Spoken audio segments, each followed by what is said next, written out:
Hello and welcome to Diaspora Connect on AAU TV. AAU TV is the voice of higher education in Africa, and Diaspora Connect is a show that prioritizes the work of the diaspora in their home country. Today I am privileged to be hosting Dr. Kofi Bekwai. He is the assistant professor at the Medgar Evers College of CUNY. That's a lot, right? Today we are discussing retelling the history of Africa in the diaspora. There's been a lot of conversations about Africa. People are saying Africa is a dark continent, we don't have lights, we live in trees, and all sorts of things. But then the question is, who should start telling the story or the history of Africa? You have a duty, I have a duty. We have to let the story of Africa be there so that people know the real truth, not what has been put out there by other people. And they pass it on to others. It's like oral history. And others would never check the facts. Whatever they receive, they think is the truth, until they meet somebody who tells them that, look, this is not the truth. I mean, I've been teaching history since when, and I have encountered so many. About 3 weeks ago, I was teaching Sub-Saharan Africa. And I was telling my students about why people, men marry 2 and 3. Oh, you should see the entire class. I see. Why is it so? Why is it no? One lady was like, no, this would never happen. And I said, wait a minute. We are looking at history and time perspective.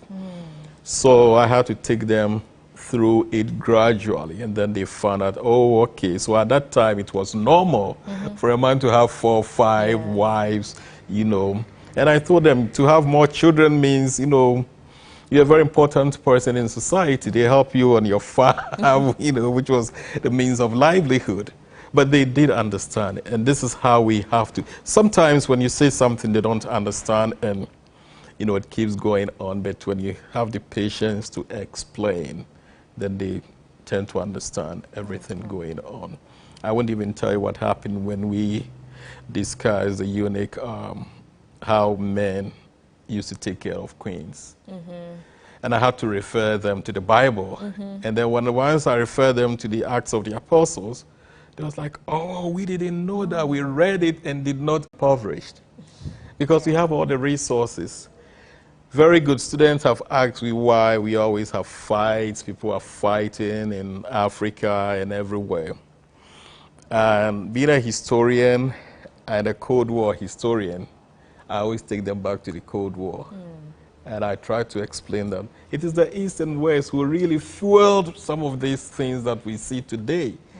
And then I will ask them, how many of you like gold? And they, maybe 100% of the ladies say, oh, yes, like gold.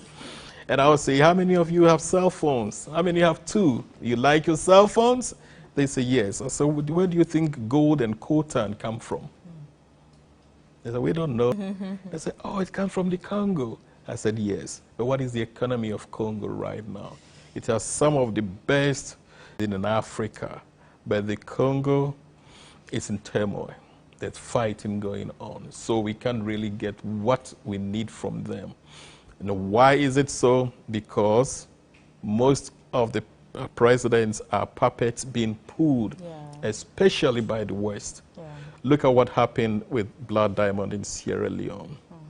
Thankfully, for the Kimberley process, they have been able to control the diamonds that were coming, the illegal. Talk about oral history and how it affects the history of Africa that we know. Because we know that oral history, I'll say it, maybe you listen, you add yours,